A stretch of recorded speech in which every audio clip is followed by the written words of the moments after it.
Selamat sore semua, selamat sahabat, masih hari sahabat ya. Terima kasih saya dikasih waktu kesempatan. Nama saya Maria Oktaviani Rembref, biasa dipanggil dengan Vivin. Saya angkatan 94, baru sebulan yang lalu angkatan kami baru mengadakan reuni 30 tahun. Memang nggak rasa ya sudah 30 tahun saya tamat dari universitas ini. Sejujurnya setelah 30 tahun baru ini saya ada lagi di altar ini. Dulu saya selalu ditemani oleh teman-teman saya untuk menyanyi. Jujur agak gugup karena sudah 30 tahun tidak pernah ada di sini. Sore ini saya ingin menceritakan sedikit tentang cerita kisah saya. Kalau yang tadi banyak slide, saya nggak ada slide-nya.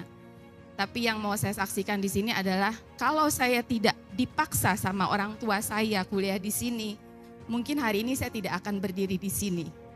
Kenapa? Karena waktu itu orang tua saya bilang, kebetulan saya adalah generasi ketiga ya yang ada yang kuliah di sini. Mama saya, opung saya kependetaan di sini.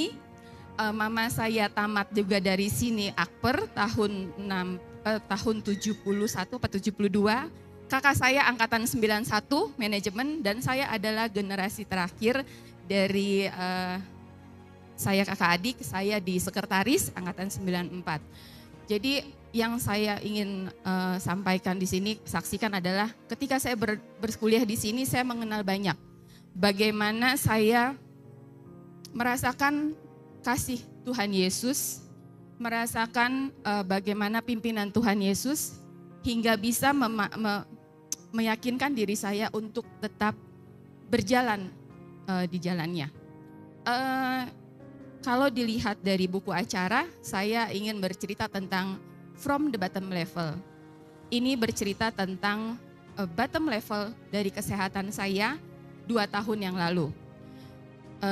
Kenapa saya bilang kalau nggak di sini saya nggak akan berdiri di sini. Jadi 2 tahun yang lalu saya divonis kena tumor pilodes. Jadi waktu itu ketika dokter mengatakan itu saya agak kaget karena pada saat itu kehidupan saya lagi baik-baik saja. Saya bilang saya tidak lagi makan yang tidak sehat, kehidupan saya juga lagi dari secara kerjaan, dari secara keluarga, saya sangat terberkati dengan 3 orang anak yang pendidikannya juga baik-baik istilahnya. Lalu dokter bilang, ibu sedang stres. Kayaknya enggak ya, saya bilang kayak gitu. Jadi gini Bu, tumor ini bukan karena makanan, bukan karena pola hidup, tapi karena tingkat kesetresan. Jadi dia akan bertumbuh ketika ibu mengalami stres. Waduh, saya merasa karena saya pada saat itu lagi sedang stres. Tapi dokter kembali bilang, ibu kalau bisa coba ibu ingat-ingat kembali apa yang membuat ibu stres. Saya berpikir ulang.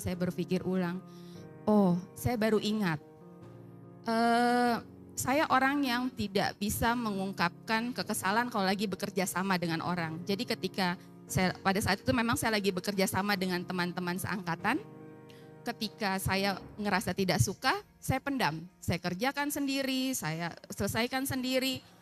Rupanya itu menjadi sesuatu yang tidak baik. Jadi itulah yang memicu tumor ini berkembang. Lalu dokter bilang tumor ini tidak bisa disembuhkan. Waduh. Yang saya pikirkan adalah saya masih punya anak umur 8 tahun waktu itu. Anak saya yang 2 sudah selesai kuliah, tapi yang kecil masih ini. Dok, saya mau sembuh. Iya, satu-satunya cara ibu sembuh harus diangkat. Kebetulan tumor itu ada di payudara sebelah kiri saya. Bagi seorang wanita, walaupun sudah menikah, sudah menjadi oma, itu adalah kalau bisa dibilang aset ya, ibu-ibu. Waktu saya dibilang itu, jadi apa langkahnya? Ibu nggak perlu kemoterapi. Wah, saya udah lega. Wah, saya tidak perlu kemoterapi. Karena bayangan saya tumor pilodes dia berkembang pasti akan kemo. Saya menghindari itu. Terus jadi lalu apa yang harus saya lakukan? Harus diangkat semua, Bu. Di situ saya agak kaget. Apa tidak ada cara? Saya mulai bernegosiasi sama dokter. Tidak ada, Bu. Satu-satunya jalan kita angkat. Tapi ini pun kita belum bisa pastikan apakah dia ganas atau dia jinak. Jadi ibu harus melakukan 2 kali operasi. Operasi pertama saya jalani, kita angkat waktu itu, terus di biopsi, ternyata hasilnya bagus, dia jinak.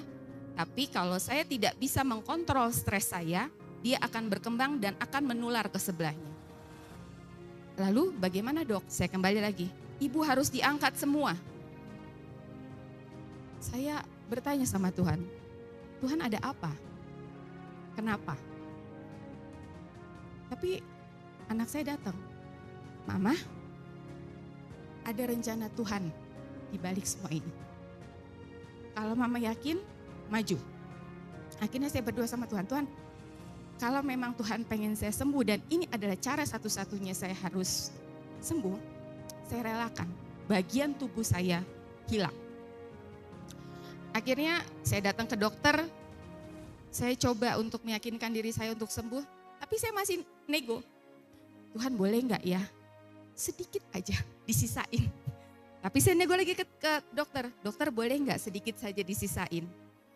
Semakin dekat waktu operasi, semakin ada rasa saya tidak mau melepaskan. Itulah kemanusiaan kita ya. Kadang-kadang kita agak susah untuk melepaskan apa yang menjadi kesayangan kita. Tapi akhirnya dokter bilang, ibu bilang ibu gak mau kemoterapi. Ibu bilang ibu mau melihat anak ibu paling tidak yang kecil tamat. Ibu bilang ibu mau mengantar ketiga anak ibu ke pelaminan. Iya, kalau memang ibu mau seperti itu, relakan. Saya juga Kristen, Ibu, dia bilang gitu. Kadang-kadang memang berat kalau kita mau merelakan apa yang menjadi kesayangan kita. Tapi ketika Tuhan membiarkan itu, Tuhan punya rencana yang lain. Akhirnya saya masih ragu. Saya waktu itu ingat sekali, saya telepon Pendeta Laham Nababan. Saya telepon, Pak Pendeta, saya mau operasi hari Selasa. Dan kebetulan hari Selasa itu adalah hari ulang tahun saya. Jadi benar-benar tahun 2022 itu adalah hadiah ulang tahun yang cukup berat. Saya harus kehilangan salah satu anggota saya, tapi saya yakin pasti Tuhan punya rencana. Saya telepon Pendeta Laham, Vivin, saya akan datang, akan doakan. Itu operasi saya kedua. Di situ saya sedikit agak tenang. Mungkin kita butuh hamba Tuhan ya untuk menenangkan kita. Waktu mau masuk kamar operasi, dokter bilang operasi kali ini lebih lama dari sebelumnya. Yang sebelumnya hanya 1,5 jam, ini mungkin 3-4 jam. Karena harus memutus semua jaringan di sebelah supaya tidak tertular ke sebelahnya. Akhirnya Pendeta Laham datang, mungkin agak terlambat. Beliau berdoa di luar, saya sudah di dalam kamar operasi. Tapi saya masih ragu, saya keluar enggak ya dari kamar operasi? Karena banyak cerita. Ketika operasi kedua, kadang-kadang ada yang tidak bisa melihat keluarganya lagi. Tapi saya berdoa, saya yakin Tuhan pasti campur tangan.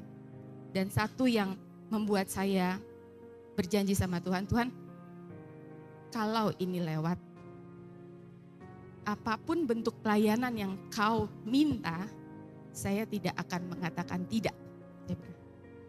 Dan memang operasi itu berjalan cukup lama, hampir 4 jam. Anak-anak juga mulai gelisah, kok tumben mama belum keluar.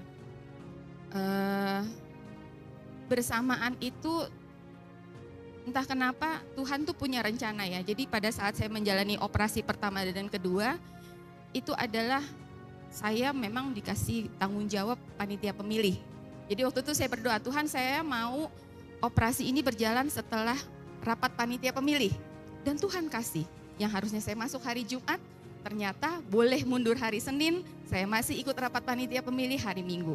Saya masuk hari Senin, Tuhan saya mau pada saat hari Rabu lanjutan, saya tetap mau melayani, tolong saya kasih kekuatan. Dan memang operasi berjalan lancar, rasa sakit berangsur sembuh, pada hari Rabu kami melakukan panitia pemilih, saya bisa hadir dan saya bisa menjalankan kewajiban yang dipercayakan gereja kepada saya. Jadi di balik semua yang saya ceritakan ini, di balik semua cobaan yang Tuhan kasih, Tuhan selalu kasih jalan. Tuhan selalu kasih penyertaan buat kita. Pada saat itu memang hasil operasinya lebih sedikit beresiko karena lebih basah.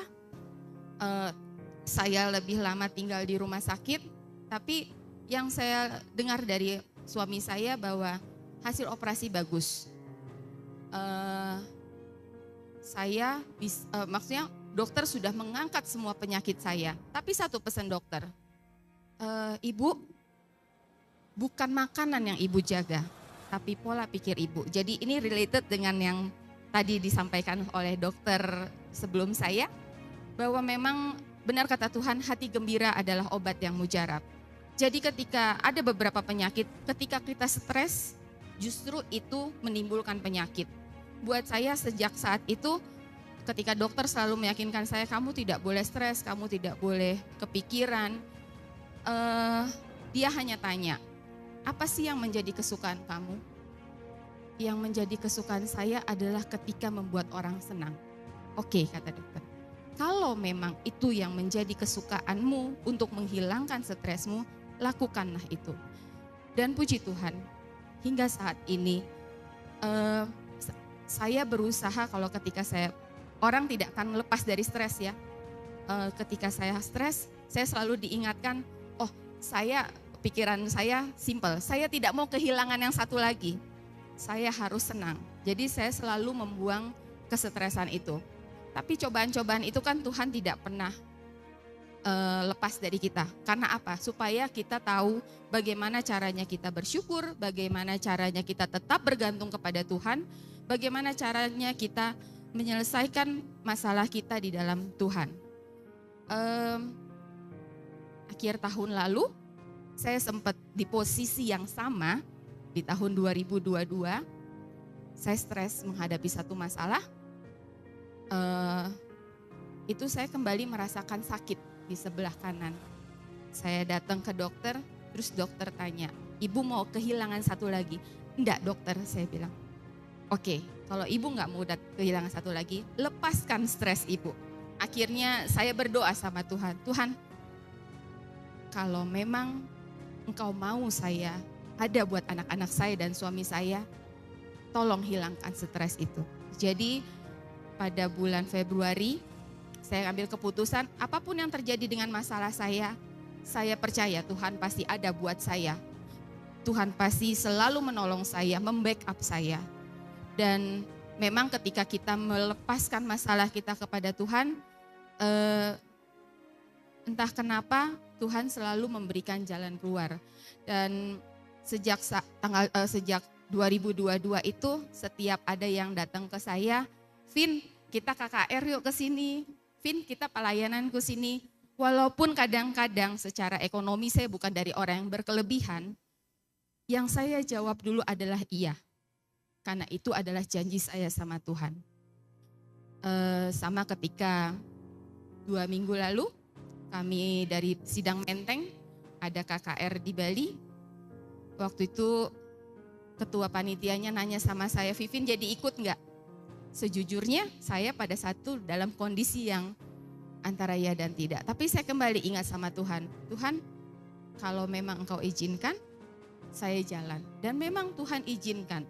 Dari situ, dari 2002 sampai hari ini saya belajar banyak dari Tuhan.